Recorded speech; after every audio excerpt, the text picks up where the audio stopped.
Good morning, everyone. Welcome, welcome.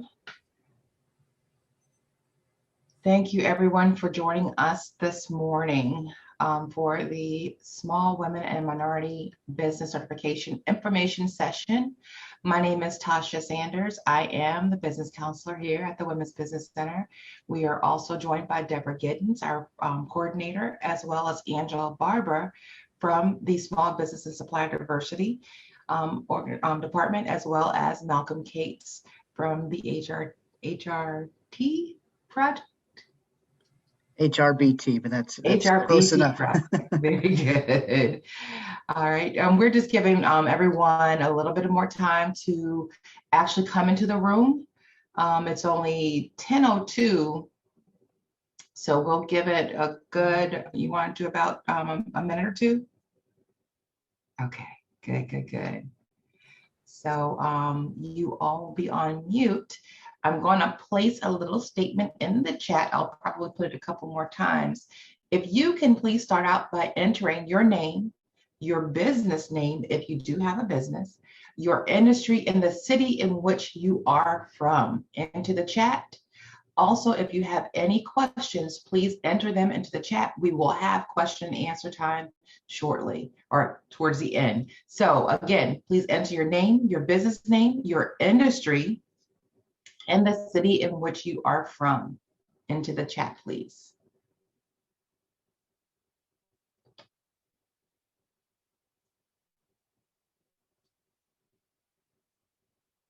All right. Designer in Williamsburg. Okay, so it's what kind of, is it interior design? This is for Dolores. Okay. Good. All right. So, okay, Dolores and Lori are the same individuals. I apologize. I didn't see it at first. Okay.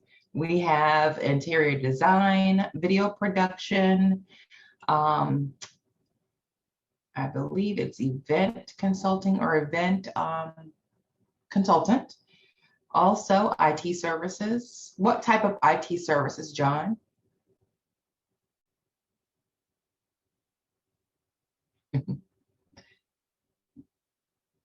All right. Okay, and Shawana, SMS styling. What type of styling is this? I have some great business industries in here. Mm-hmm. Very good. All right. I see Brambleton, Virginia. Now I gotta look at a map to see where that's at.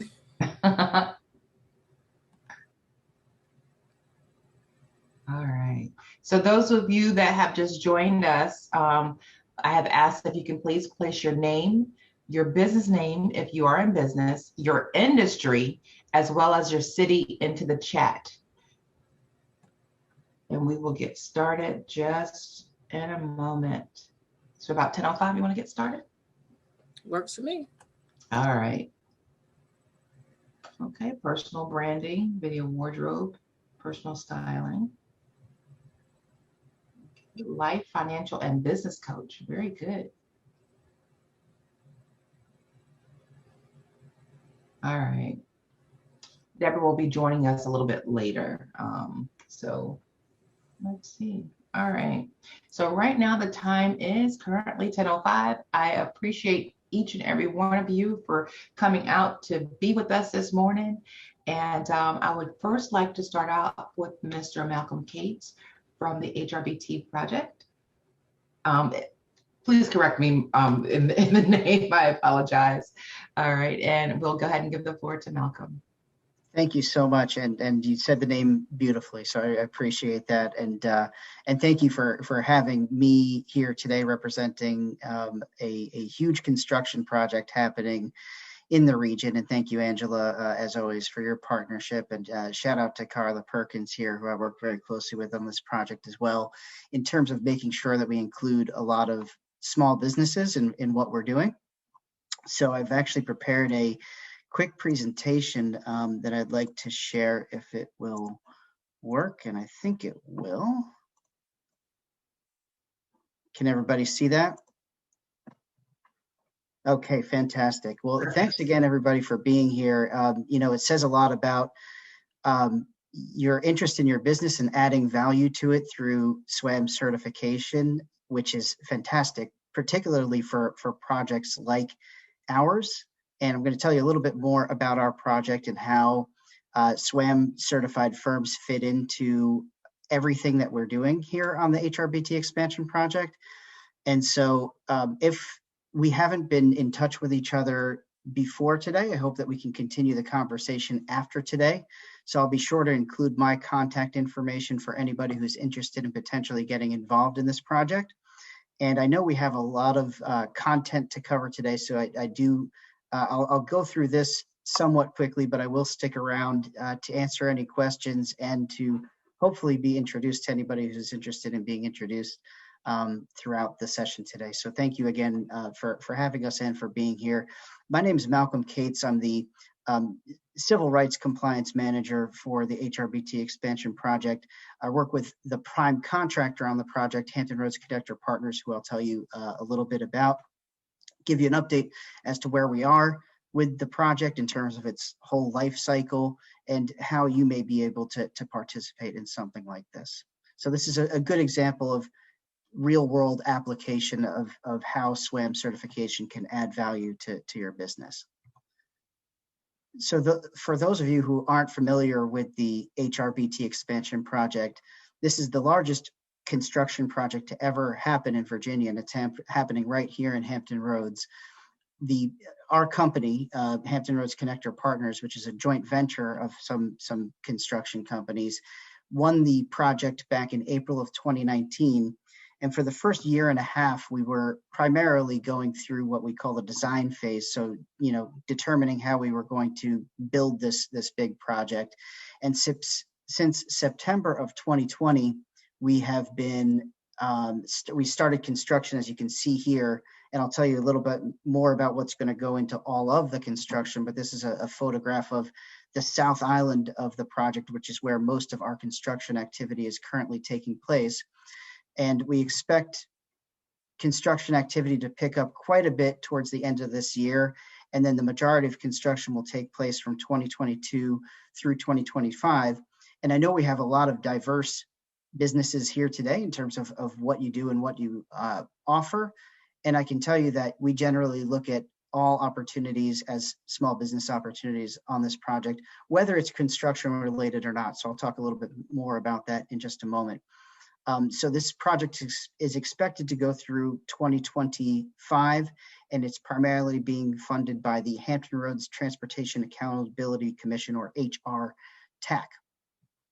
So our construction joint venture is made up of Dragados USA, Vinci Construction, and Flatiron Construction. Vinci's somewhat new to the U.S. Dragados has been in the U.S. for just over, I guess, a couple of decades now. And the designers on the project are HDR and Mott MacDonald, but those are the main companies that make up the prime contractor joint venture that I was talking about, Hampton Roads Connector Partners.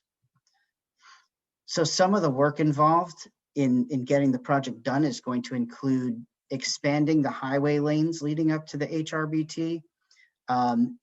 You're familiar with those bridges, I'm sure, that lead to the tunnel, and those bridges are going to be demolished, and we're going to build new bridges in their place, much wider bridges. Then we're going to expand both of the man-made islands that lead to the tunnels. And then as kind of the big piece of construction for this project, we have a enormous tunnel boring machine, which is actually a machine that bores new tunnels and lines them with concrete all at the same time. That's going to arrive later this year. And it's going to bore 2 brand new tunnels just west of where the 2 current tunnels are, for a total of 4 tunnels.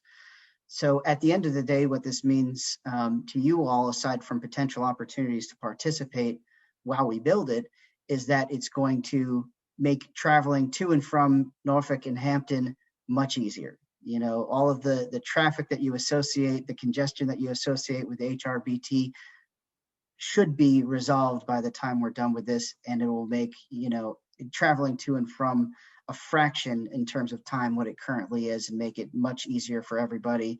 Bring economic development to both Hampton and Norfolk in terms of the increase in traffic and ease of getting to and from each, and will make things like emergency evacuation much easier for those living in flood zones in both areas. So overall, a great thing, expected to bring over 2,800 jobs just during the construction of the project to the area, and of course, lots of small business opportunities to participate. So this is a picture of the tunnel boring machine that I was talking about. It actually just got approved through its final testing phase, where it's being manufactured in Germany. It's going to be shipped over here in parts over the next several months, and will arrive later this year, and we'll start digging new tunnels in early next year. And the TBM, as we call it for short, is named Mary in honor of Mary Jackson, the famous NASA engineer who was featured in the motion picture Hidden Figures. So we're very, very proud of that. There's a great video on our project website about what the project will look like when it's completed. If you go to hrbtexpansion.org. For the sake of time, I'm not going to go through it today, but I do encourage you to go there. So I'll include the link to that in the chat box as well. And when you have a few minutes, you can go over there, and it kind of shows you in this picture as well as the video, the current project, and then what it'll look like when all is said and done, and you'll see it makes things much better. This is a snapshot of where we currently are in our project timeline. So as I mentioned, we were awarded the contract in 2019. We started construction in late 2020, and then that green bar there is when is where we currently are, going from top to bottom, that thin green line. So we are on the upswing of construction. And as I mentioned, we expect a lot more through the end of the year. And I'll talk about where that construction is going to be. We also are keeping two lanes open in each direction for traffic throughout the life of the project. So that's something that will continue even while we're getting this project built, which is great for everybody around. And so it should be completed, all said and done, at the end of 2025.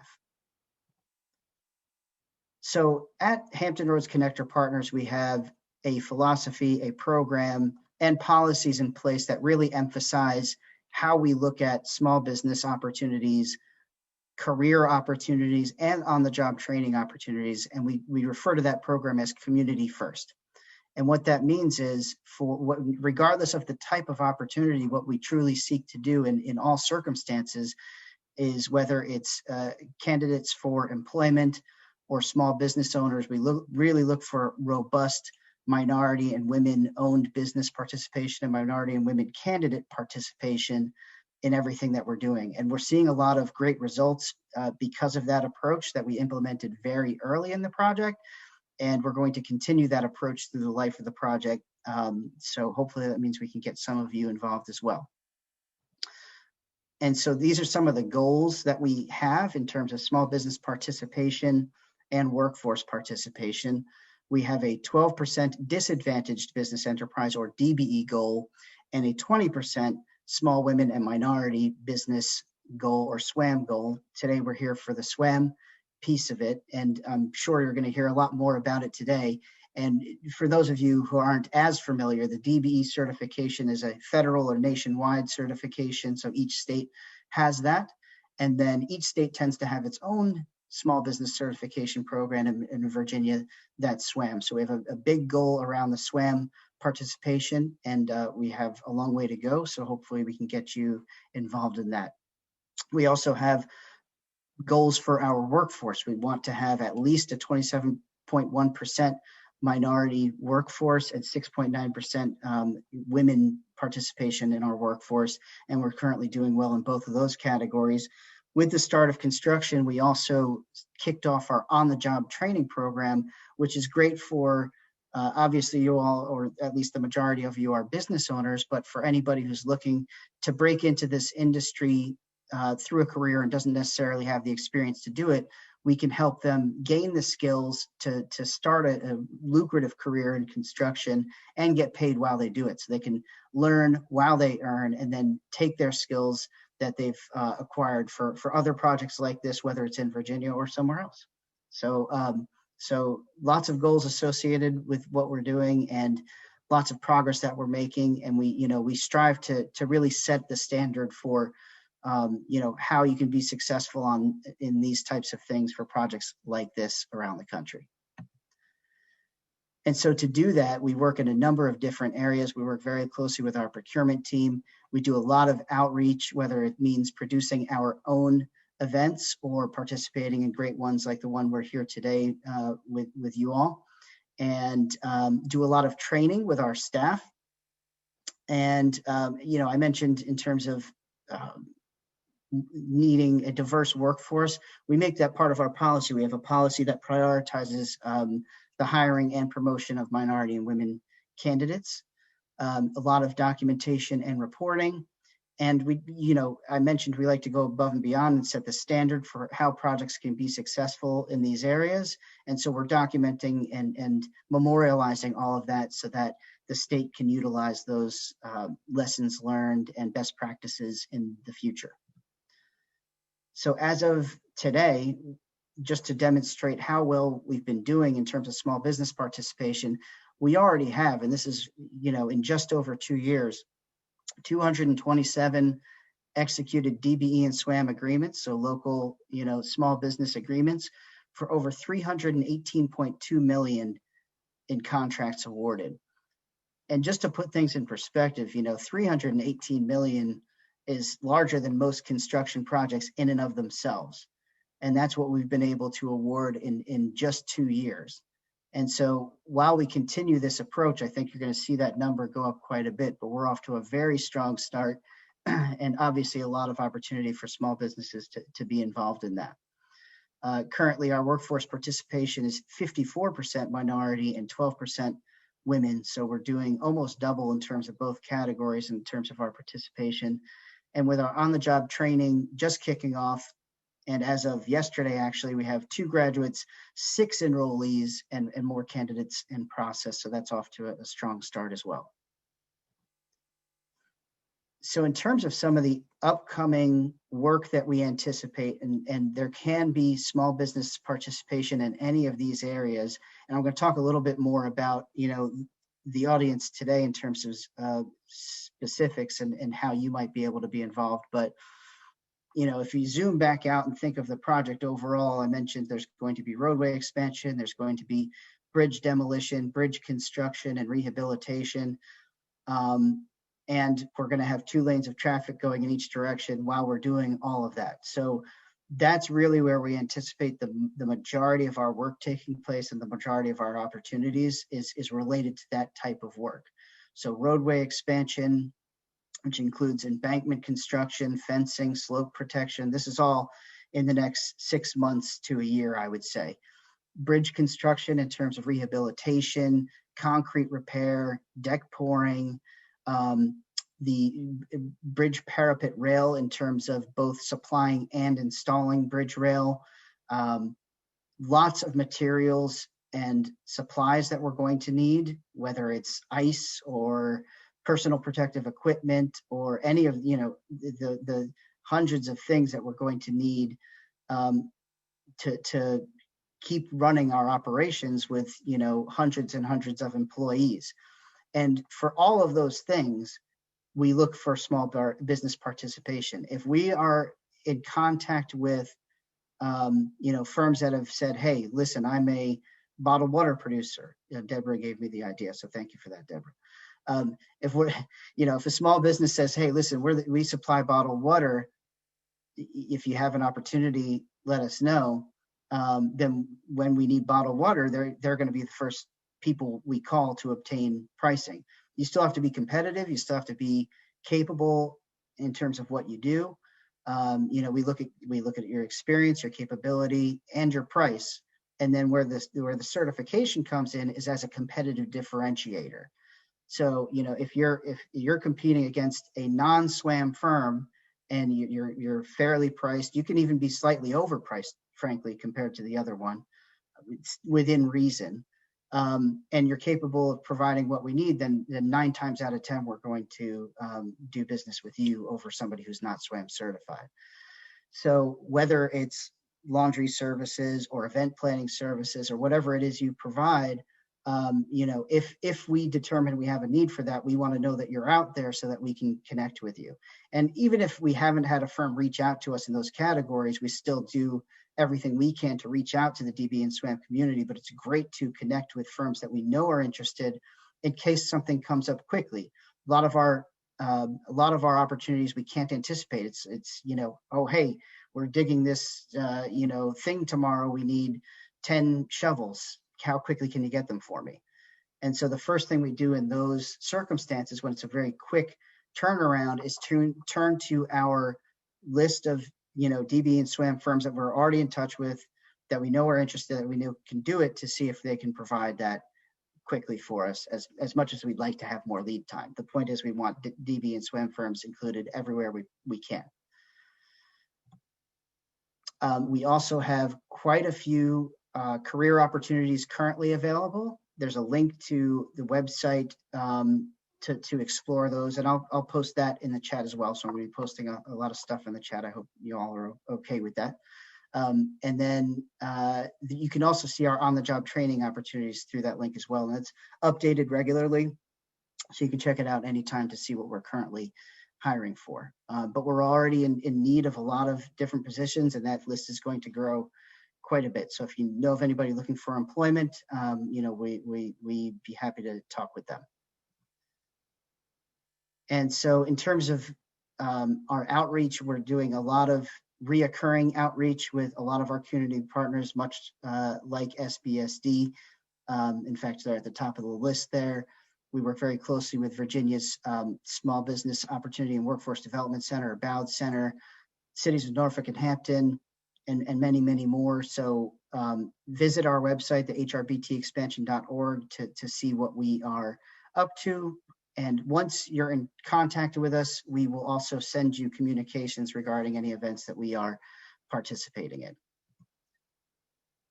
And that's it in a nutshell. I think I kept it to maybe a minute or two over 10, but I think I was close.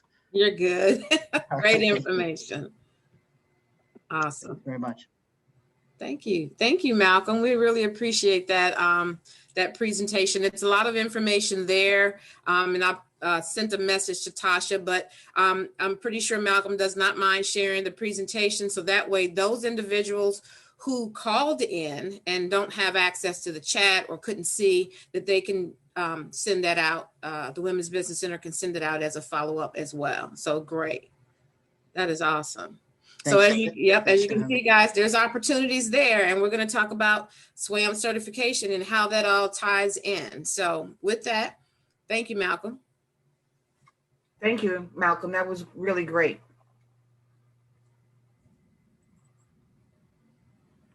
Sorry, thank you very much. I'll go off the screen now to give everybody else a chance to talk. Thanks again.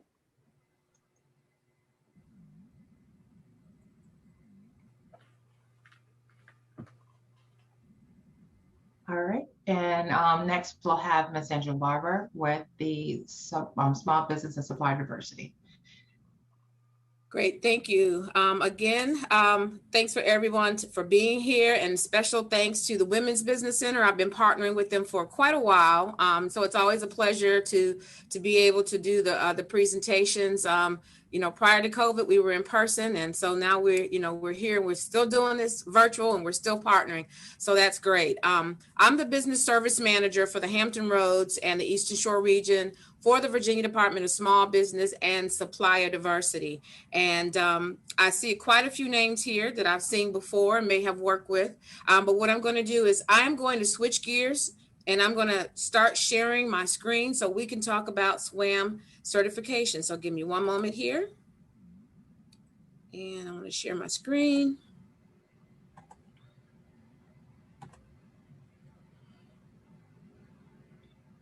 Okay, and Tasha, I don't know if you can see my screen. And my little swimming pool there. My little guy should be swimming across.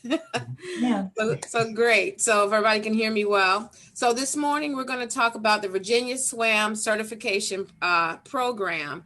And so we're all going to go swamming together. Like Ms. Tasha said, there's going to be a dedicated time for Q&A. So if you guys have questions, please put them in the chat, and then we can actually answer questions at that time. All right. So before I get started talking about SWaM certification, I think it's important for everyone to understand the other services that our agency provides. A lot of times people associate our agency only with SWaM certification, but certification is actually just one of our administrative tools as part of what we do through the Commonwealth.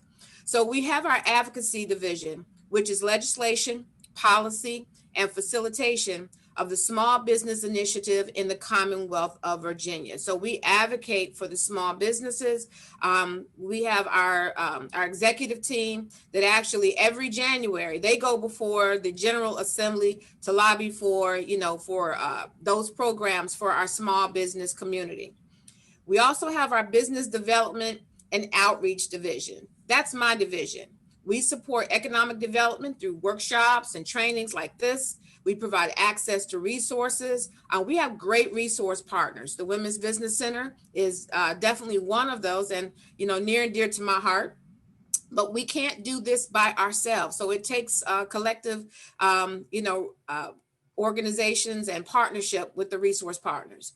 We also provide one-on-one business counseling sessions. So it doesn't matter whether you're looking to start a business, or whether you are an existing business and need access to resources, or just to have a conversation about what's going on with your business and how to take it to the next level. We also provide that as well.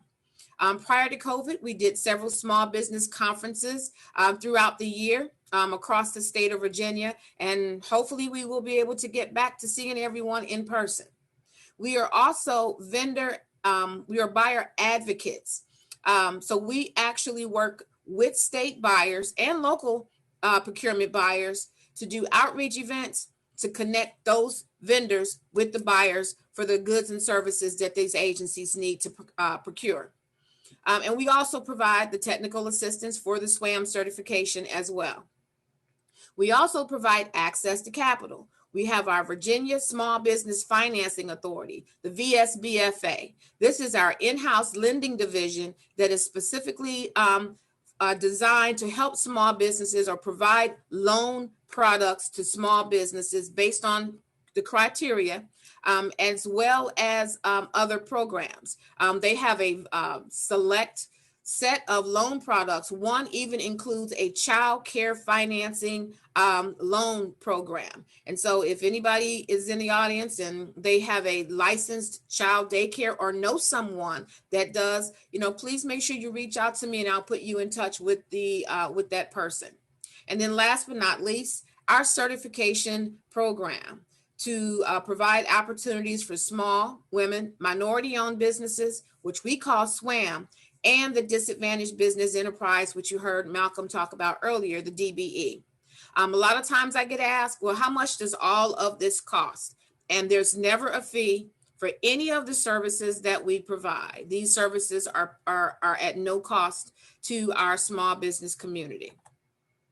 So what is SWaM certification? Again, SWaM is the Commonwealth of Virginia's small business program. And again, it stands for small, woman-owned, minority-owned business. One of the things that I do want to emphasize is that while we can certify a business as woman-owned and minority-owned, the state is race and gender neutral, which simply means at this time, we don't have set-aside contracts specifically for women-owned or minority-owned. We're working on that. So that's way above my pay scale, and that happens at the legislative level. However, those certifications may also help a small business be marketable to our local government, where they actually utilize our SWaM, as well as possibly corporations that actually look for small businesses to be certified as a woman or a minority owned. The mission statement of the Virginia Department of Small Business and Supplier Diversity is to enhance growth opportunities for Virginia's small businesses to prosper through increased revenue and job creation, thereby raising the standard of living for all Virginians. So each year, the Commonwealth of Virginia spends billions of dollars on goods and services.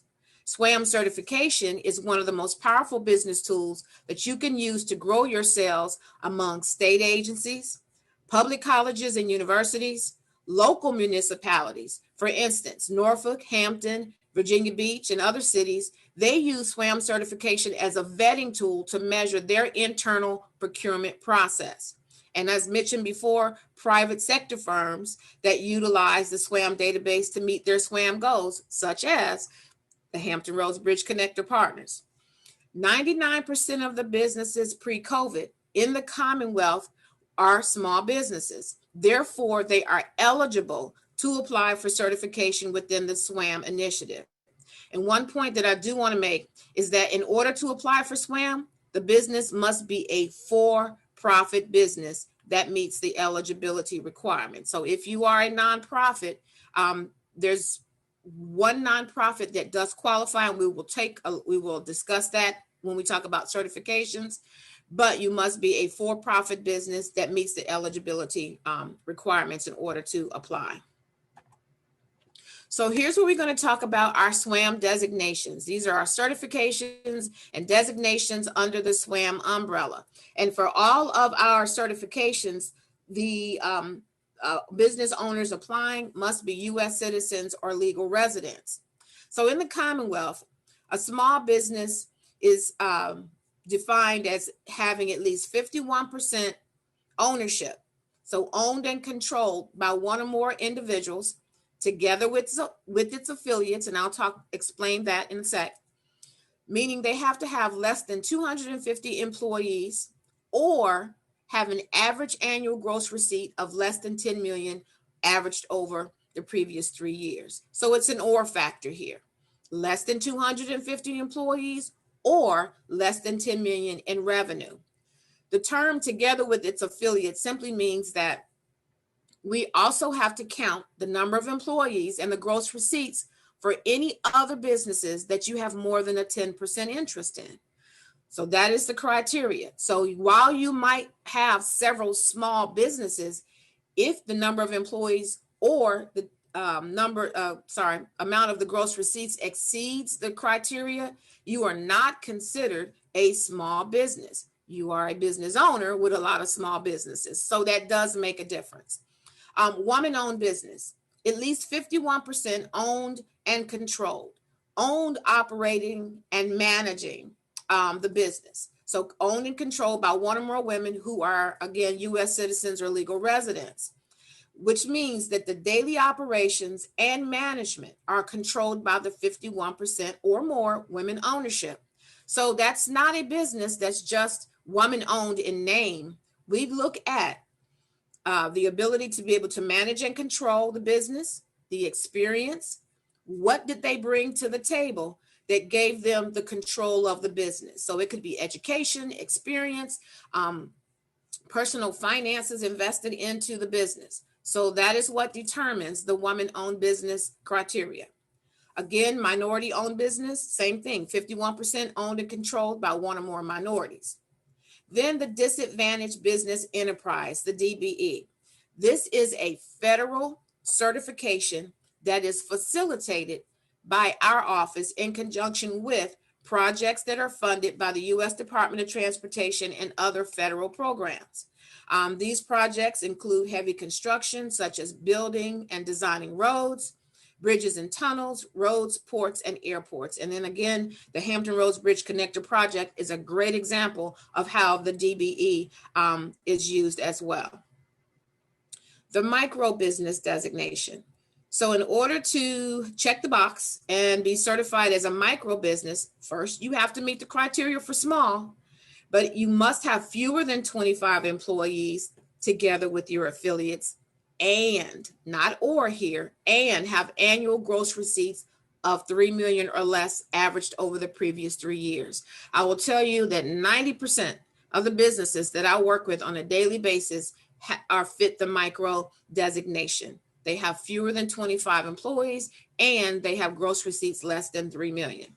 This is a set aside for state purchases that fall under $10,000. So if you are bidding on contracts and while you're in the bidding portal and you may see a small priority award designated to micro business, this simply means that the buyers have to do their due diligence to award the contract to a business with the micro certification if the price is fair and reasonable before they open it up to anyone else. We also have our service disabled veteran designation. So a business that has gone through and been approved in the service disabled veteran owned small business program. With government, you're going to have a lot of acronyms. And so it just kind of comes with the job by the Virginia Department of Veteran Services. So while you may be a service disabled veteran with your rating from the U.S. Department of Veteran Affairs, which is federal, you still have to go through the process at the state level for them to verify that information. And then there's information that is provided so that you can do that. So you also have that option of being having that designation. Through legislation, all agencies in the Commonwealth have to spend 3% of their discretionary funds with a service disabled veteran. Other designations under SWaM. So ESOs are employment service organizations. These are typically the organizations that are nonprofit. These organizations provide community-based employment services to individuals with disabilities. And because of the type of services that they provide, they have to be approved by the Commission on Accreditation of Rehabilitation Facilities, which is an accredited vendor under the Virginia Department of Aging and Rehabilitative Services. So these organizations are Goodwill, the DAV, Portco, Versability Services, Eggleston. These organizations, because they employ services to individuals with disabilities, they also have goods and services that are marketable and can be sold to the state. For instance, Eggleston has a print shop. They also do janitorial. They also do document shredding. They also have a print and embroidery division for putting things like logos on your apparel. So they have the ability, because of what they do, to apply for SWaM certification. There are currently 12 ESOs that are certified under SWaM. HBCUs are historically Black colleges and universities. They are classified as minority business under the SWaM program, regardless of the percentage of ownership by minority, because they are a college or university. Virginia has 5 HBCUs. We have Norfolk State, Virginia State, Hampton, Virginia Union, and Virginia University of Lynchburg. Hampton, Virginia Union, and Norfolk State are currently certified. HBCUs provide services that are marketable, again, to state agencies. They do research. We've used Virginia State University many times to do a lot of our statistical data and our research. They also provide venues for, when we do need to have a place to have an event. They also have professors that we may need to contract out to speak. So they do provide services that are marketable and can be purchased through a state agency. So federal designations and certifications. So at this time, we will also recognize a business if they have a federal certification. The certifications are 8A, and this comes from the SBA. We also recognize the Federal Service Disabled Veteran-Owned Small Business, the Economically Disadvantaged Woman-Owned Small Business, and the Woman-Owned Small Business. These are federal designations. And as this statement reads, we do not certify these firms in the federal designations, but we will recognize them along with your SWaM. So when you are applying for SWaM and you're checking the box for all the certifications, if you already are certified in these federal certifications and you check the box, we will prompt you to upload your SBA approval letter or other additional documentation for verification. So if you're going to apply, be careful when you check those boxes because we will require additional documentation. So I'm going to share with you some certification business facts. Our fiscal year ends June 30th of every year. And so this is according to our fiscal year that ended last year. At that time, we had over 14,000 SWaM businesses that were certified. Almost 7,000 of those businesses were certified as micro. And in fiscal year 2020, the Commonwealth of Virginia spent over $2.2 billion with SWaM businesses. Okay. We do keep track of those totals. Our agency is responsible for tracking and reporting that information. And I've provided in the presentation the link to what is called our expenditure dashboard. Here you can see those totals by agency and their SWaM designations. They can be broken down by month and year, and I believe quarter.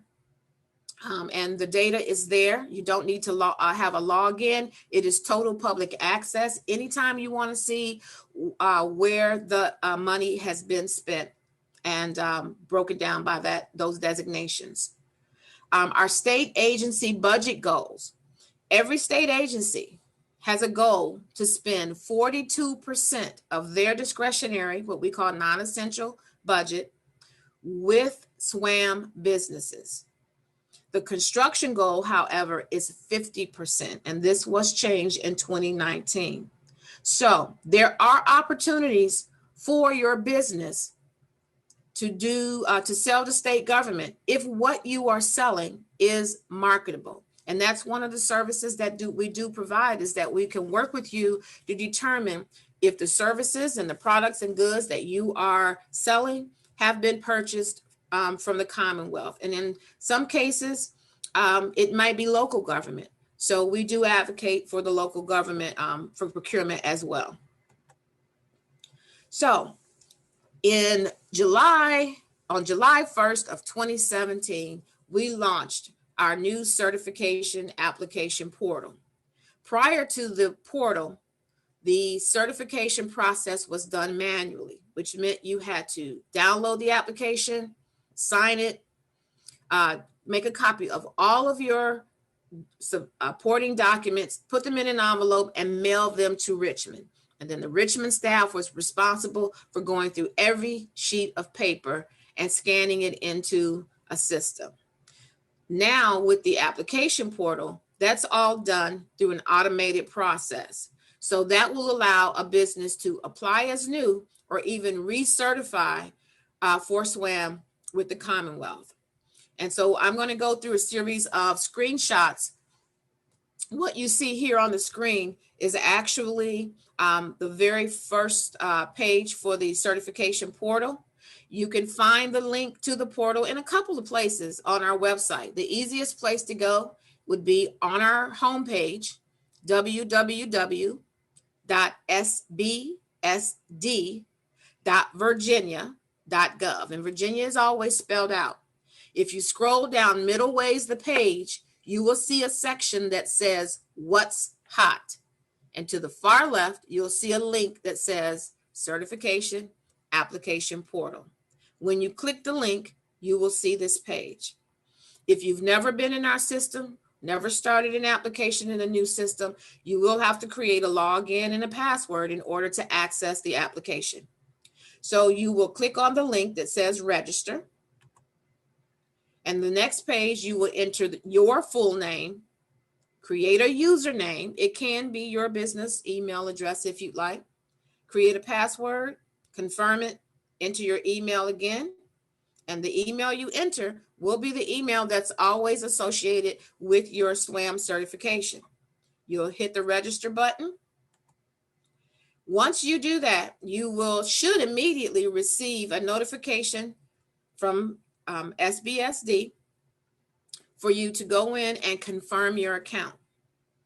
If you don't receive it quickly, it may have gone into your spam, but this is usually a very quick process. You should receive it immediately. Once you click on the link to confirm your account, you will also get this message that says your email address is verified and you can now log in and start the application process. Once you're logged in to the portal, you will then be in what is called the dashboard of the processing portal. If you are new to the system for the first time entering the portal, there's two things that can happen here.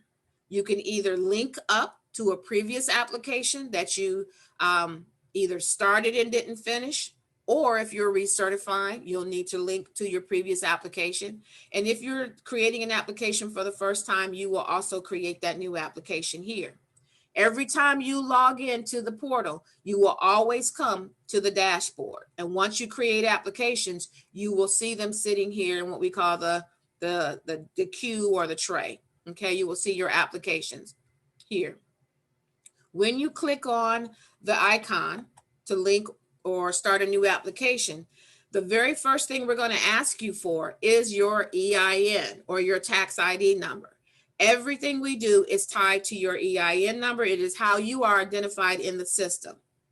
Once you put in your EIN number, or you may be a sole proprietor still using your social security number, you click this and it changes the format. If you have never put an application in our system, even before the portal, it's going to look for you. And if it comes back that they did not find it, it's going to prompt you to start a new application. However, if you enter your EIN number and it searches for you and finds you, it's going to ask you for your certification number.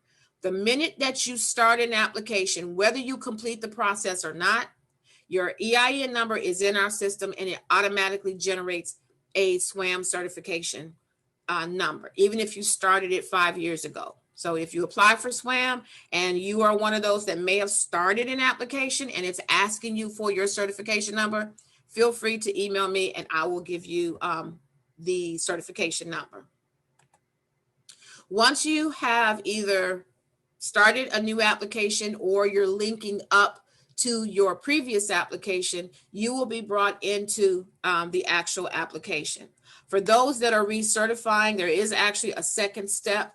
Once you put in your EIN and then you put in your SWaM certification number, it will say that it has found your application. It's going to put it in the dashboard. And then at that point, you'll just need to click the button that says recertify, because that's what you're going to be doing. So the first part of the application is going to collect information about your business. The very first piece of the application is to select all of the designations or certifications that you meet the criteria for. And yes, you can check more than one. So here you have small, micro, I've checked woman-owned. If you're minority-owned, check the box. If you check the disabled veteran-owned box, it will prompt you to upload that verification letter from the Virginia Department of Veteran Services that I had talked about earlier. And there are instructions on how to do that. I don't think anyone here meets the criteria for ESO. If you check the DBE, Disadvantaged Business Enterprise, I do recommend that if DBE is something that you are interested in, that I connect you with, or you have a conversation with one of our DBE outreach managers. We do have someone that's assigned to Hampton Roads and to all of our other areas in the Commonwealth. Because when you check this box, the dynamics of the documents change greatly. It also requires a site visit.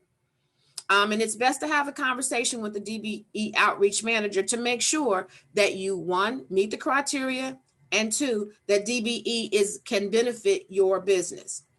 The DBE process takes longer because of it's a federal certification and it requires the site visit. So if you want to check the DBE, you can do that, but you should also have a conversation with one of our DBE outreach managers, and I'm happy to provide contact information for them as well. When I talked about the federal certifications earlier, there's the section here where you would check off any of the federal certifications that you have.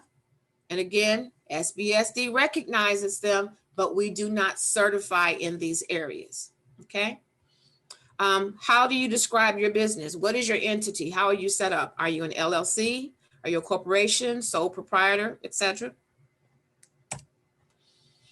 Other information that we're going to collect about your business. Again, general business information, business name, EIN, contact information. Contact information may just be you, but you may have an admin person. Some people have their CPA or their lawyer also help them with their SWaM certification. And they may call into SBSD for assistance. If you have someone that is authorized to discuss your account, you can add them in the contact info section. If they call and they're not listed, we will not share your information with them. Tax information, the gross receipts and number of employees, the 941. So the criteria for meeting the small and the micro is based again on gross receipts as well as the number of employees. So we're going to ask you for information from your taxes. We were going to ask you for the most recent 3 years of your taxes, and then you will be able to upload them, and the number of employees. If you are a new business or you've only been in business for a year, so if you've been in business for at least a year, you would have your taxes and your gross receipt information. If you are a new business and you have not generated income, you've not filed a tax, that's okay. That does not mean that you cannot apply for SWaM. It just simply means that you don't have tax information. So in the application, where it's going to ask you for the most recent 3 years, if you've not generated or not filed taxes, you're going to select the years 2020, 2019, and 2018, and you're simply going to put a 0. If you've been in business long enough for 1 or 2 years, you will enter the appropriate information. Number of employees. Employees are W-2 employees.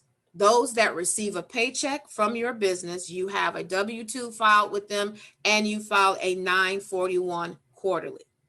You, as the owner, are not the employee or not an employee unless you are paid by your company and you have a W-2 on file. So there is a section in the application that asks you for number of employees. If you put anything in there other than 0, you will be prompted to upload your 941. Okay, so employees are W-2 individuals that are paid by your company. Ownership information. We're going to ask you information about the ownership, whether you're 100% owner or there are several owners. That information is required. And any affiliate companies. We talked about affiliates earlier. There is a question that asks, do you own more than 10% interest in another company? So if you own more than one company and you say yes, we're going to ask you for that information. And yes, we're going to ask you for any taxes or employee information because we have to count all of that. NIGP codes. NIGP simply stands for National Institute of Governmental Purchases. You will never be asked using the long acronym. You will simply be asked, or what is your NIGP codes? NIGP codes represent commodities. Commodities are goods, products, services. State as well as local procurement utilizes the NIGP codes when they're looking for goods and services. For instance, if you are a janitorial company, you provide a service, your code is 91039. If you do consulting, there is a code for consulting. However, you may want to break it down by the type of consulting that you do because consulting is very broad.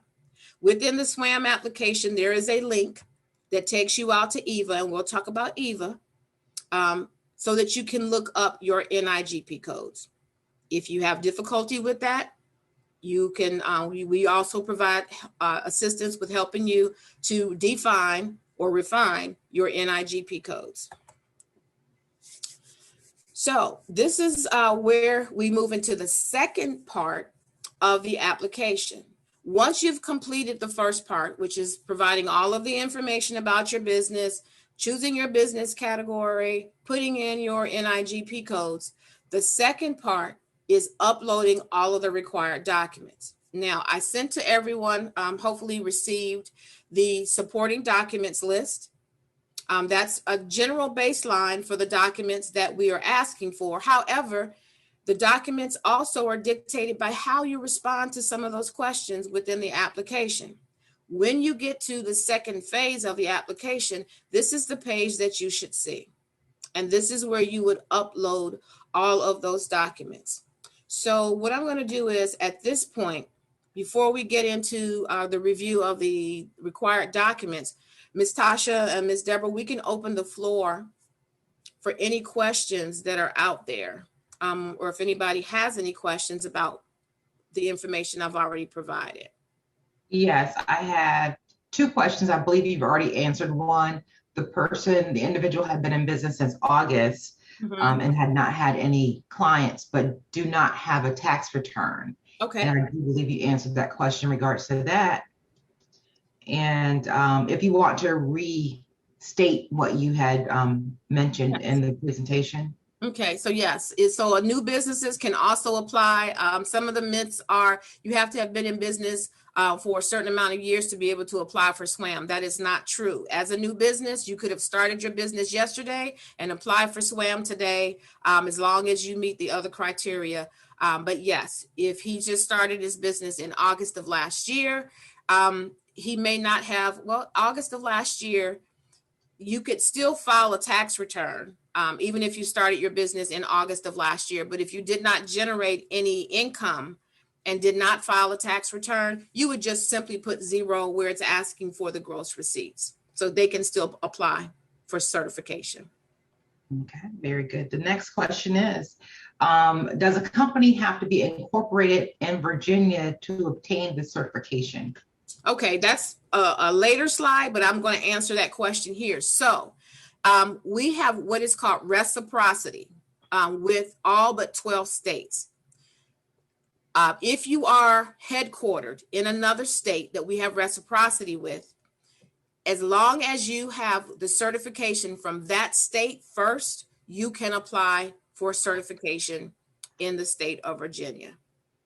Okay. Okay. And I can provide that. We have what is called a reciprocity policy. So, and I'm happy to share that with you guys to send out so that everyone can see what we have a list that shows what the state is, what the reciprocity is, and what certifications that state does offer. And again, if you have any further questions, please enter them into the chat. Oh, you're welcome. Please enter them into the chat and we will have question and answer time again and have those questions answered. All right. Okay, I don't know, do you want to offer like a quick 5-minute break, or we can keep going? It's completely, yeah, we can do a 5-minute break. Because I do understand we have businesses that are on, and so they may need to check messages or check on kids. So let's take a 5-minute break and then we will come back here in 5 minutes. Okay. Okay, great.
Okay, so we are back and we are going to pick up where we left off, and should still be able to see my screen. I should have the document upload section for the required documents should be visible. So here we're going to talk about the required documents. For all applicants that are applying for certification, we do ask for proof of identity, and we also ask for proof of citizenship. So for proof of identity, we're looking for a driver's license. Now, these items only have to be provided by those holding the 51% or more interest in the application. So if it's two partners, one owns 51%, the other is 49%, we're only going to require proof of identity and citizenship for those holding 51% or more. So a DMV driver's license, if you don't drive, I do have business owners that don't drive, a state ID would be appropriate.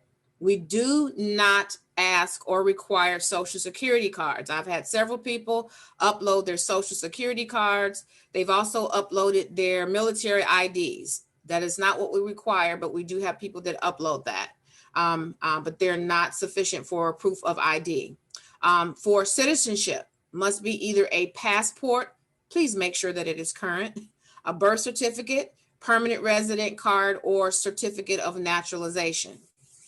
We talked a little bit about the taxes, but where you may have been in business long enough to generate 3 years or 2 years of taxes, or even 1 year, we require, and this is based on being in business 3 years or more, a complete copy of your federal tax return for the most recent year. So if you've been in business for 3 years and you're entering the information, year 2020, and in some cases 2019, if you have not filed your 2020 yet, it would be your most complete year for the federal. Do not include the state taxes, okay?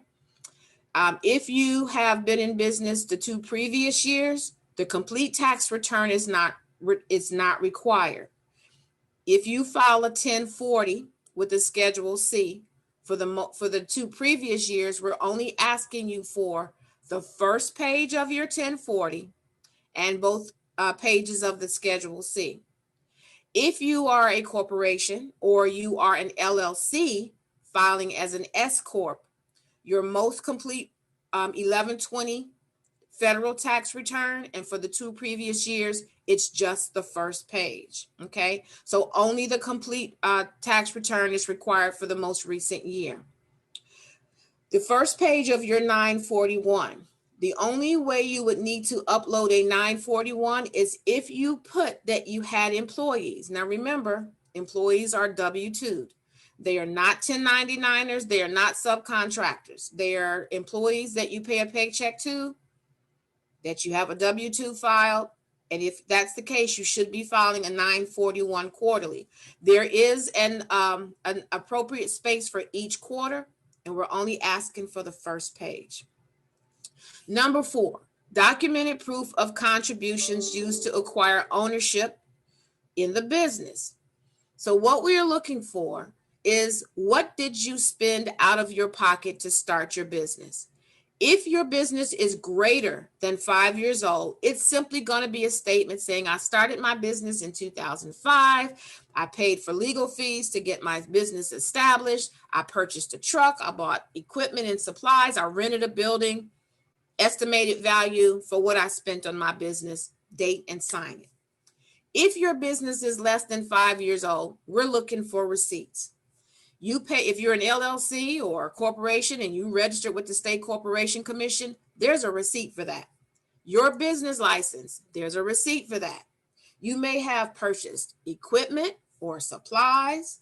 You may even have paid for insurance or even training. If you do construction and you went through the process with DPOR to get a contractor's license or did the training, that is money that you spent out of your pocket to start that business, okay? So those receipts need to be scanned together and uploaded in the appropriate place. Resume, number 5, resume of all owners and officers. Think of it as you're going on a job interview, the same type of format. But if you are a business owner, make sure that your business is also included on that resume. It is required for all owners and officers in the business. Number 6, copies of professional licenses and permits. Some of the industries may require a special permit. If you are a caterer or you do a food truck, you probably have a food handler's license or some type of certification. If you are a welder, there's a certificate for that. Some industries don't require a specific type of license or a permit, but your business license is also considered a professional license. So if you don't have an industry specific one, you can upload your business license. Additional documents that I'm going to talk about now are based on how you're structured. If your business is a corporation, the documents that you should have and are required are going to be your certificate of incorporation and your articles of incorporation.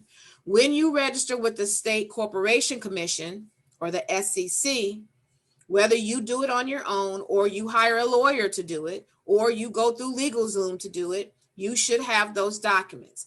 These are public documents that can be downloaded by anyone from the SEC website. So if you don't have a copy or you can't find them, you can always go to the SEC. Don't even have to log in. Do a business search for your business. Go to your filing history. Download those documents.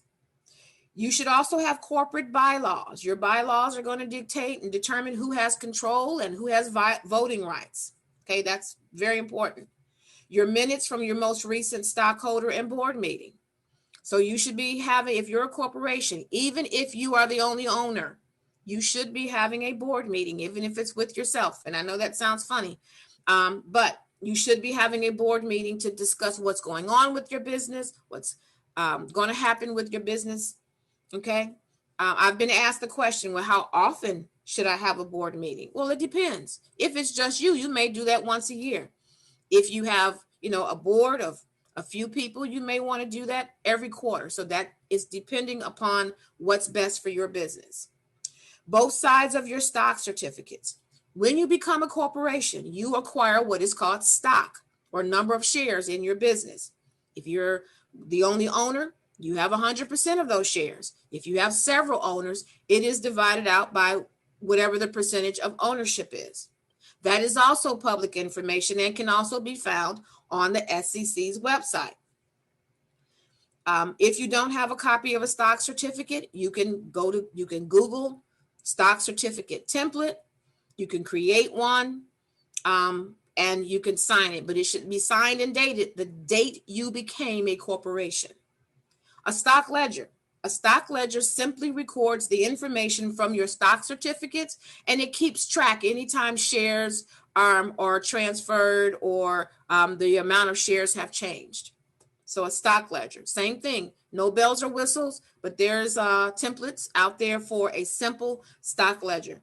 And again, it records the information off your stock certificate. So your stock certificate number, who it was issued to, number of shares, the date that they were issued, and in some cases, it also asks for the address. But that is what a stock ledger's purpose is. If you are an LLC, limited liability corporation, the documents that are required are your certificate of organization and your articles of organization.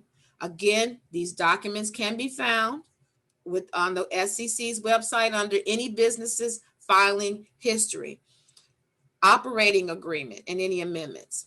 If you are a single member, meaning one owner, you might not have an operating agreement because it's just you.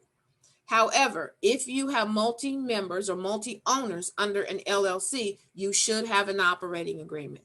So if you do not have one because you are a single member, you can simply write a statement indicating I'm a single member LLC and therefore I do not have an operating agreement.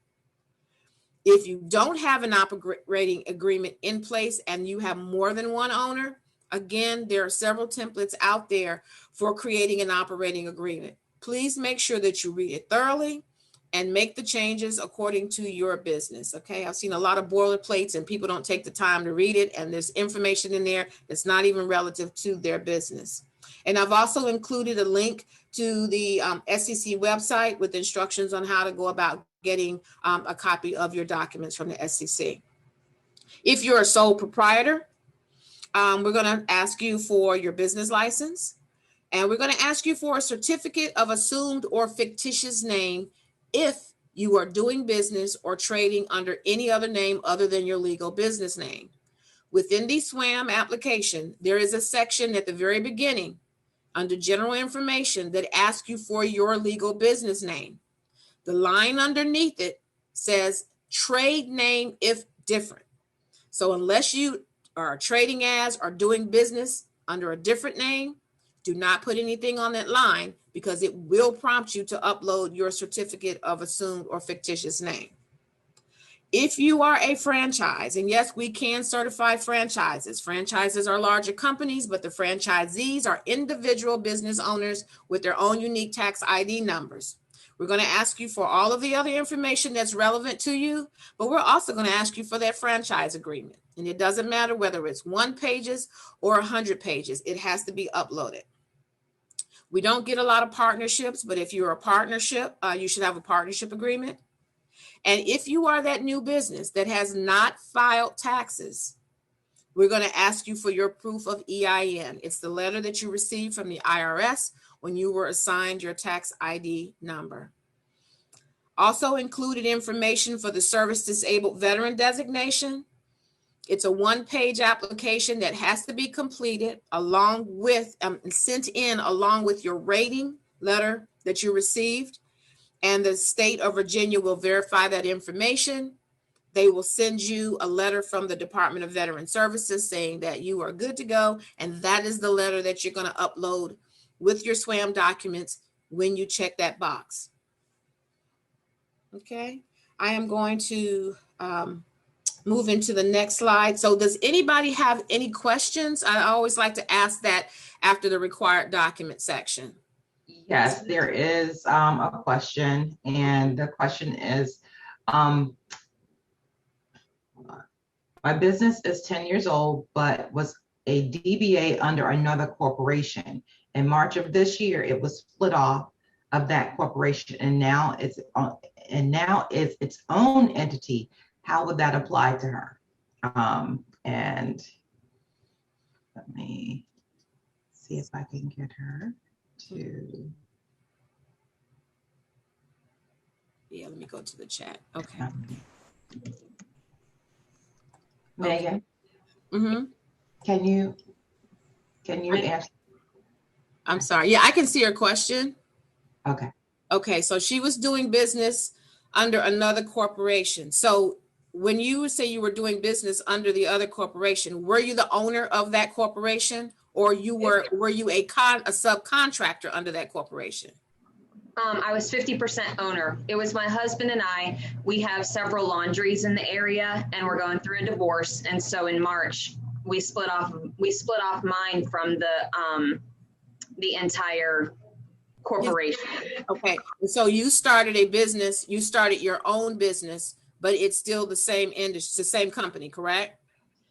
No. So we had 3 laundries. He took 2 laundries. I took this commercial laundry that I put in the chat, Elite Laundry Services. Elite Laundry Services has been in business for 10 years. But it did not have its own EIN. It was just a DBA because we had 3 laundries under our main corporation. And I was 50% owner of that entire corporation. Does that make sense? Okay, so it was just DBA, just doing business as, which just means just another name, didn't have a separate EIN. It was just you were doing business under the corporation. So if you have split off from that and you are no longer in business with him, correct. Did you create a new business under a different EIN number? It does have its own EIN number now, yes. Okay, so when you apply, you're going to be applying as the business as it is, as the corporation, okay? It is a new business with a new EIN. Okay. However, when you're asked to provide tax information, and I may need to reach out to a certification officer to ask that question, because this is where, because it's a corporation, it is determined by control and also what you brought to the table to start this new business. And it might, because you broke off from that business and it has its own EIN, it is a new business in itself. Okay. And, and you have my email address. I think that you and I may need to have an offline just to kind of walk through the process. Okay. Of what that would look like. Okay. Sounds good. Yeah, but you've got your own EIN number. It's a new business.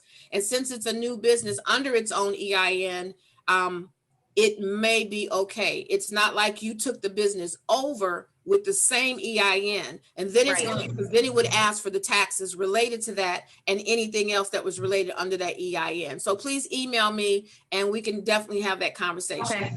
All right. Thank you. Mm-hmm.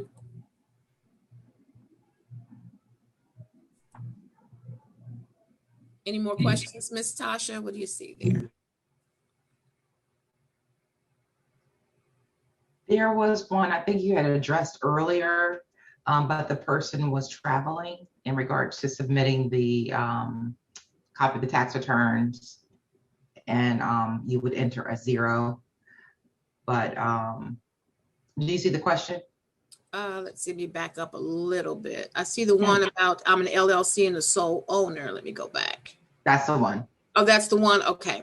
I'm an LLC and a sole owner, and this is for the purposes of those that are calling in. For the copy of taxes, when I have them next year, do I need to submit my joint tax return? I'm still traveling, but I heard my response. So the tax returns that you're going to be submitting when you are a business and you file a 1040, which is your personal federal tax return, you should be filing a Schedule C to show the gross receipts for your business.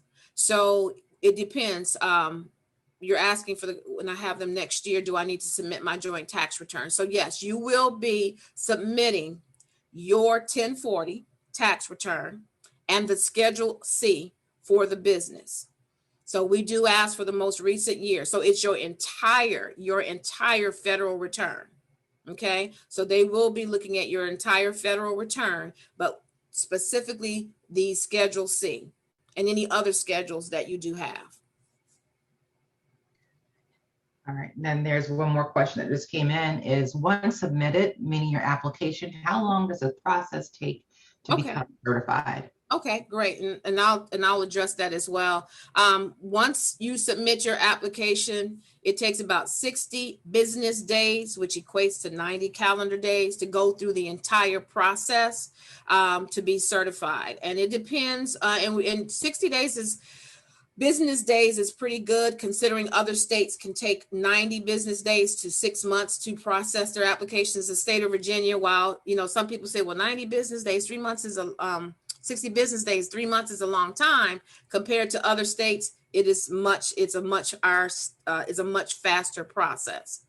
And it also depends on how many applications are in front of you.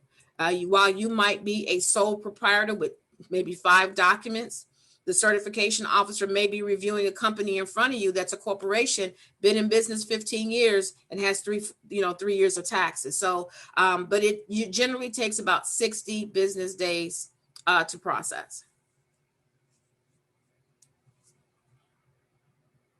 Okay.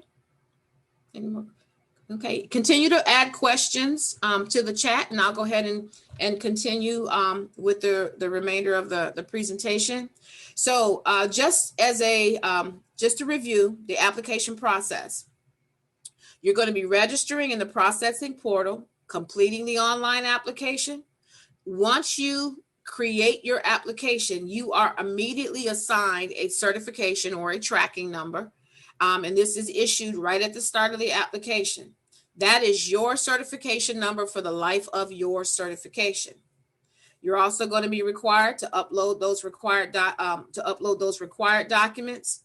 And we usually recommend that you take a look at the list, or at least do the first part of the application, so then you can actually see in the document upload section what documents are required as well. So that way, if you have any questions, you can reach out to myself or any of the business service managers for questions you may have about the documents. Once you upload the required documents, you are going to digitally sign an affidavit of acknowledgement. And it's simply your digital signature, which is you're going to type in your name in 2 areas. And it is just acknowledging that all the information you provided is true to your knowledge. Then you're going to submit your application. So once you've completed the application, uploaded the documents, and signed the affidavit, you're going to hit the submit button. Your status immediately goes to pending, okay? And it may, from where you sit, it will be in pending. That does not mean that there's something wrong. It could be pending for a number of reasons. Once it goes into pending status, it is then assigned to a certification officer for review. They review it in the order that it is processed. Once they review it, they make their recommendations, and it goes to the SWaM supervisor for approval, okay? So if you see pending, that doesn't mean that that's anything that's wrong. Please do not go back in your application and hit the edit button, because when you do that, it starts the time stamp from the beginning, okay? Once you submit your application, one of the things that I do recommend is if you're working with me or any of the business service managers, before you actually hit the submit button, reach out to one of us and ask us to take a quick look at your application. We are not certification officers. Their job is to verify every single document that you have uploaded. But we can take a look at your application. And if there's anything that's a red flag or needs to be changed, we can actually, walk you through that as well. You will find all the information about our certification process online. I've also provided the link to our SWaM division tab on our website. So once the application has been submitted, what happens after that? Again, the standard processing time is about 60 business days, which is actually 90 calendar days from the receipt of a complete application. A complete application is everything that has been completed, uploaded, and because the process won't even let you submit the application unless all of the documents are uploaded. And again, this time includes time for review of all the documents and approval in the order received.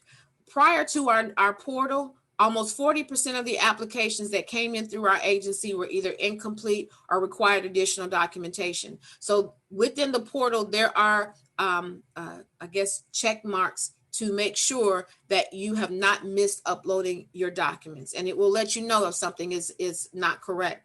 One of the other things that is important to know that when it is under review, if the certification officer is reviewing your application and one of your required documents is not correct, or they have a question, they will email you directly and give you time to correct that. And generally it means that you will log back into the system and there will be a space for any required additional information. You would just simply upload what they're asking for, whether it's another document or an explanation, and hit the submit. You do not go back to the beginning of the 60 days, okay? When you are under review and you have submitted your required or your additional documents, you go into a very different queue because it's already under review. And that was a question that someone has. Does the process start over again? No, you are under review at that point. Application status. You can either log back into your application portal and look at where you are in the process, or you can actually use the link here that I've provided. This is a status update or status search. This particular site or this particular link is used by buyers. So when they are working or looking to do business with a specific type of business, or they look the business up, they're going to go here, put in the tracking number or search by company name to see where the business is in terms of certification. If they do not show up in the search, they are not certified, okay? It may say pending, but the buyers use this particular site. I recommend that you log back in to your actual application because it's going to give you a little bit more detail than the link here. This is primarily used by the buyers. Once you are certified, you will receive notification via email from that certification officer, okay, to let you know that you've been certified or not certified. But once you've been certified, you actually have the ability to log back into your application and download the SWaM certification logo. You can use this logo on your marketing materials, on a business card, on a brochure, or on your website, okay?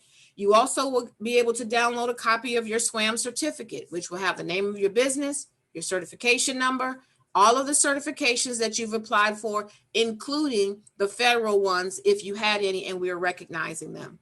You will not be able to do this until you are approved. I've had many businesses go in and try to download this logo and their certificate, but they weren't approved yet. This does not get turned on until your certification has been approved. And you would simply log back in, open up your application, and in the upper right-hand corner is your little person. You would click on the person icon, click on account, and scroll down. And if you're approved, you will see the option to do so.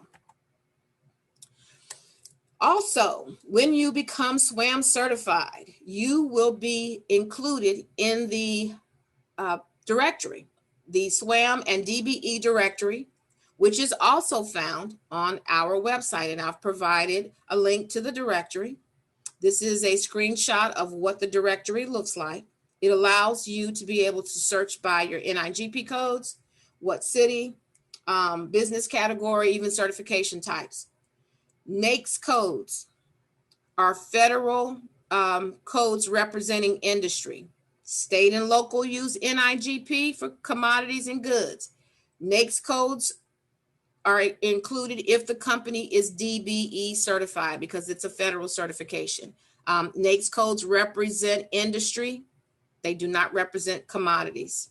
Okay, so you have the ability to be able to search. Again, this is a search tool that's primarily used by our agencies, whether they are state agencies or our local government, okay, or our private industry, but it is also used by other businesses, just like yourself. When you are looking to B2B, business to business with another company, you might be a company that does janitorial work, but you might want to do business or purchase janitorial supplies, and you probably want to do that from a SWaM vendor.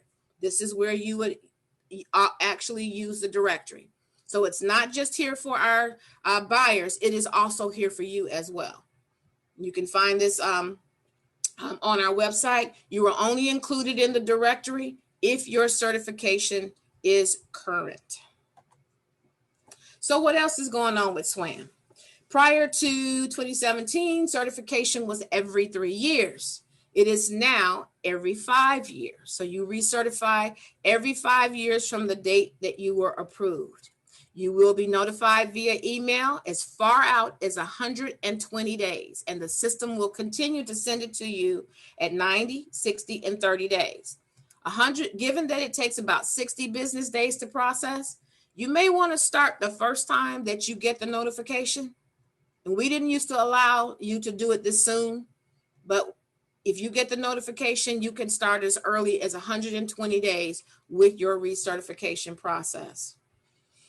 Someone had mentioned out-of-state businesses prior.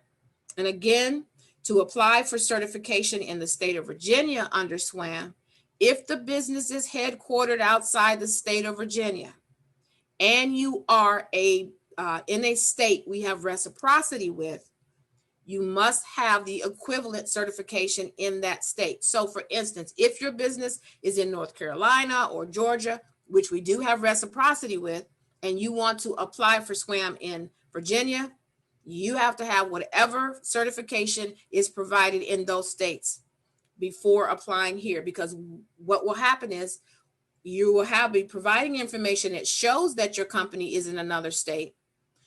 You will also be asked for your home state certification.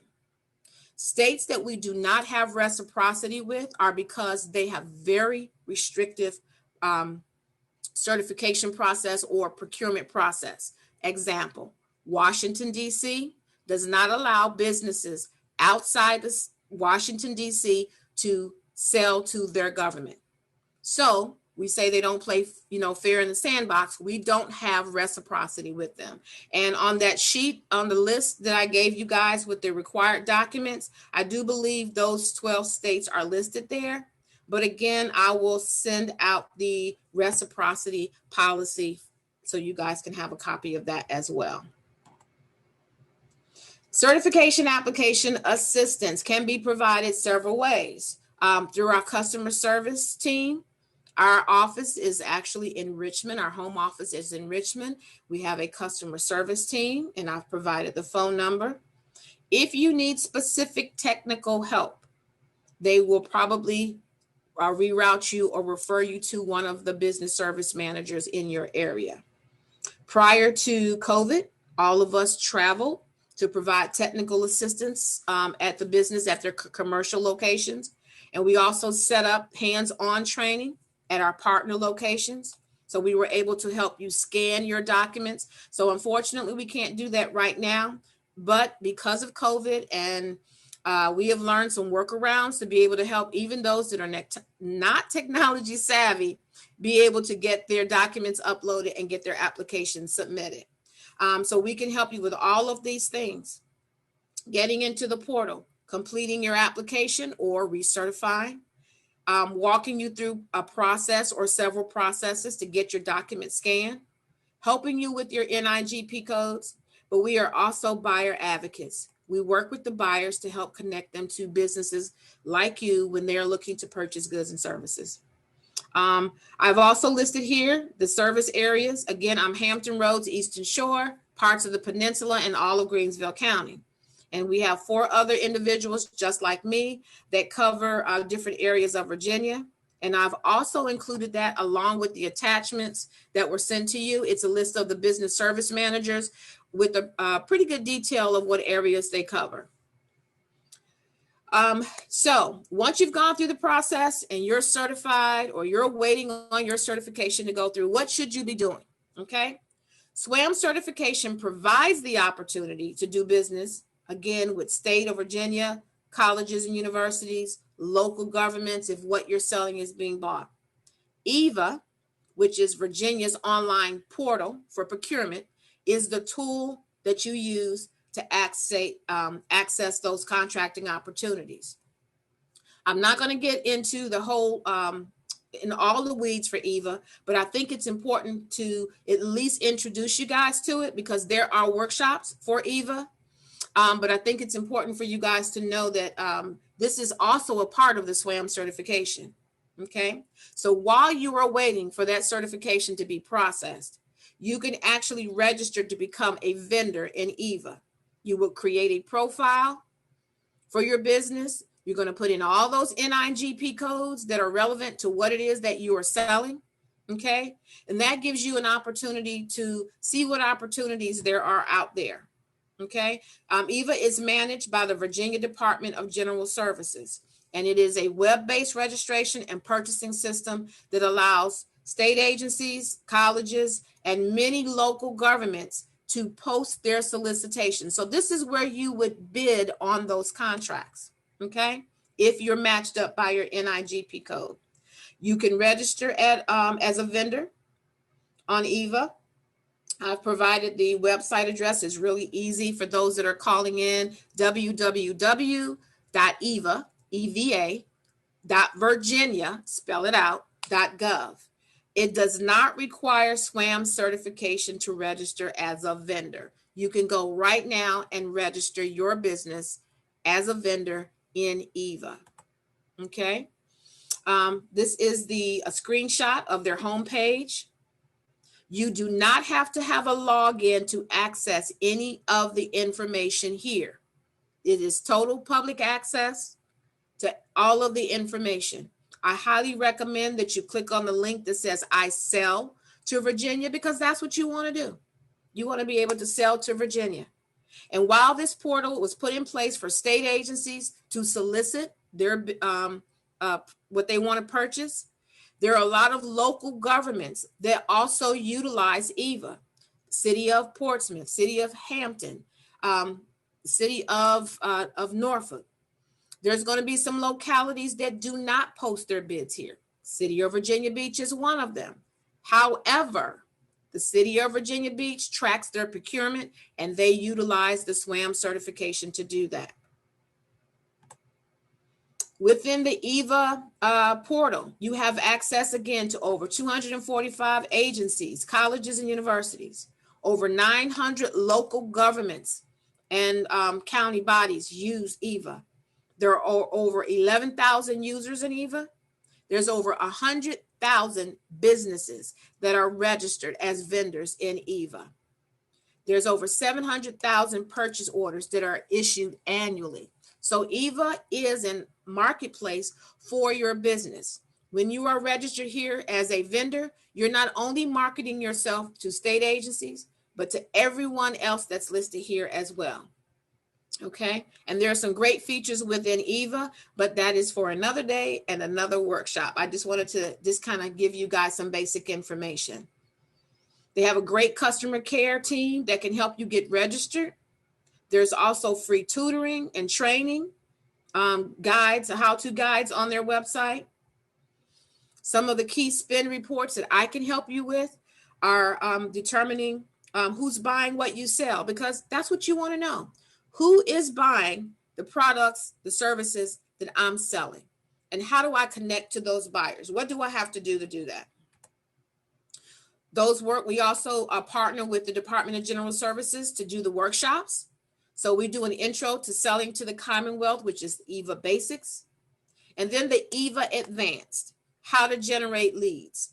So once you've learned how to navigate EVA and you're getting kind of familiar with it, you're also should know how to generate leads based on the items that you sell and how they tie into your NIGP codes, how to generate those leads. Okay. You will find these workshops on EVA's homepage under outreach events, and you will also find them under our event page on our website as well. Again, this is just the business service manager breakdown, and everyone should have received that along with the presentation materials. And that is the end of my presentation. I am going to stop sharing my screen and come back on video for you guys. And this is where we will open the floor for any questions. I don't know if Malcolm's still on with us in case somebody has bridge tunnel questions. He had to run. Oh, he had to run, and that's not a problem. Any questions can also be sent to him. All right, and I have everybody's contact information getting ready to place in the chat of presenters today. Okay. And there was a question, or it may have been just a statement. Let me try and pull it up really quickly. Oh, as far as the phishing, you know how you get an email saying to send your contact or send your information for verification. How do you address, or how is SBSD addressing that, where people are requesting documents to be submitted to them versus on the portal? Okay, great. Good question. Well, we're not SBA. SBA is Small Business Administration, and they are the federal Small Business Administration. We are SBSD. Typically, when you get information like that, we would never send you information or ask you for documents, just specifically. If you have submitted an application and the certification officer is reviewing that, they're going to address you by your business. You're actually going to get a notification, a letter from them, and it will have your certification number, and it will also have your certification officer. Typically, the email is going to come. Make sure that you have the HTTPS. You can hover over the reply email address. If it came from us, it's going to come directly from sbsd.virginia.gov, or it will come from one of our certification officers. But I always say, when in doubt, contact SBSD. We have a very specific format on how we ask for documents. I've also seen companies get emails from quote unquote government sites. Okay. If you should always know where you've applied. okay, where you have applied or where you've put in an application. So those fake sites, if you hover over those email addresses or their domain name, be very careful with that. It should say .gov, and they will come off as a government site, but they actually are not government sites, okay? But when in doubt, always go back to the agency that you applied for or with to make sure that they didn't. And typically with us, if it's a phishing email, we will also send that out. So but you would only get it if you're in our SWaM directory. So we have a lot of SWaM certified businesses that get phishing emails or get bogus emails, and we get them as well. So we normally will send that out to our SWaM vendors to let them know that it is a phishing site. Also, can you address the timeline for certifications again, please? Okay, yeah. So certification process takes about 60 business days from the time that you submit your application. And that equates to about 90 calendar days, which is 3 months. It gets assigned to a certification officer and reviewed in the order it's received. If they have a question or need additional information, they will email you directly, and the email will come from your assigned certification officer. And they will allow you to be able to go back in, but it's 60 business days, approximately. Very good, very good. All right, and today's workshop is being recorded. I do need to check everyone in, so if I have sent you a private message, please respond to my message. As far as how everything will go, I did place Angela Barber's contact information in the chat, as well as Malcolm Cate's information. I am also placing our information in here for the Women's Business Center. Again, I'm Tasha Sanders. I'm the business counselor and instructor, and my contact information as well as phone number. We have all of the previous workshops uploaded onto YouTube. So the YouTube link is there. Also, whenever the workshops are recorded and placed on YouTube, sometimes you're notified as far as the newsletter is concerned of workshops that are previous and also new workshops that are coming up. And then if you would like to schedule a one-on-one counseling session with us, you can do that as well. That's in the chat as well. We have another question. So if you have multiple businesses, do you register them separately or have multiple certification accounts? Okay, great. I'm going to answer that. And also a question was sent to me directly, so you might not have seen that, and I will address that. So when you have more than one business, you can certify as many businesses as you have, as long as they have their own EIN number. Okay, every business can be certified as long as they have their own EIN number. I have seen vendors who have 2 or 3 businesses. However, keep in mind that every time you register or you're going to certify a business, there's going to be that question: do you own more than, do you have more than 10% ownership? So in this case, you would have to answer yes if you are certifying more than one business. So once you log in, you would use the same login to get into the application portal. All you're going to do is click on the icon that says link/new application. You will be adding a new application for your new business with its unique different EIN number. Every time you log into the portal, you will see all of those applications sitting there. So if you have 3 businesses that you are certifying, you will see 3 distinct applications with 3 distinct certification numbers for those businesses. So yes, you can certify more than one company as long as they have their own EIN numbers. I want to address the question from Iris. It says, can you tell me again when I can get a copy of the bylaws and amendments? When you become a corporation, bylaws are generated at that time.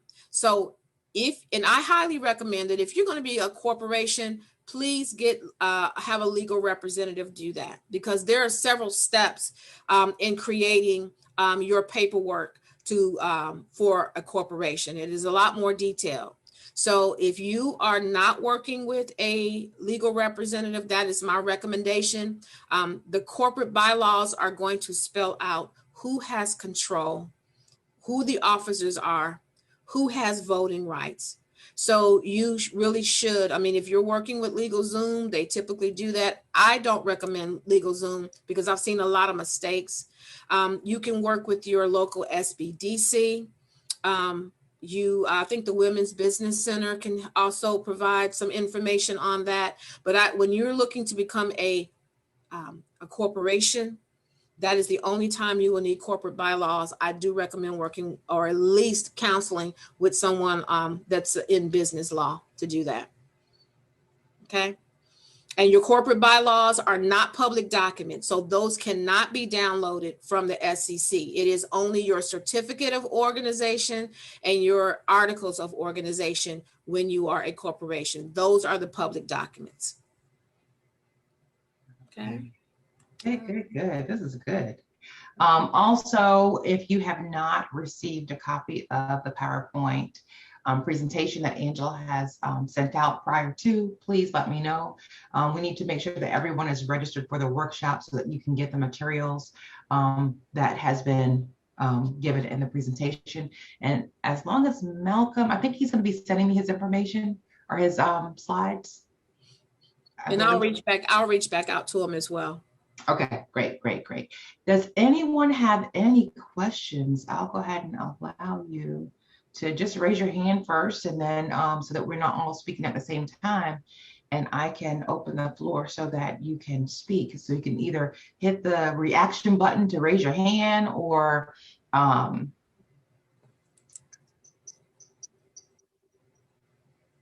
anyone have any questions, want to say something?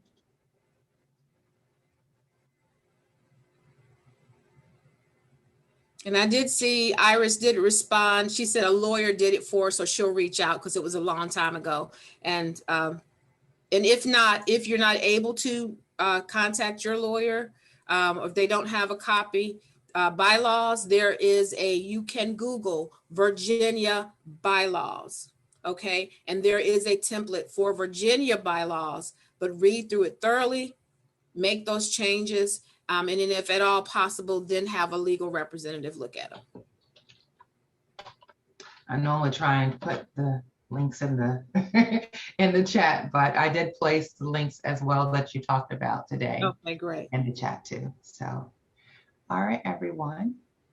Well, thank you. Thank you for everyone that attended today, and Tasha and Deborah and the Women's Business Center. It's always a pleasure. And just remember, any question, if you think of one that you didn't have today, just send me an email and I'm happy to respond. All right. Thank you, Angela. Thank you. You're welcome.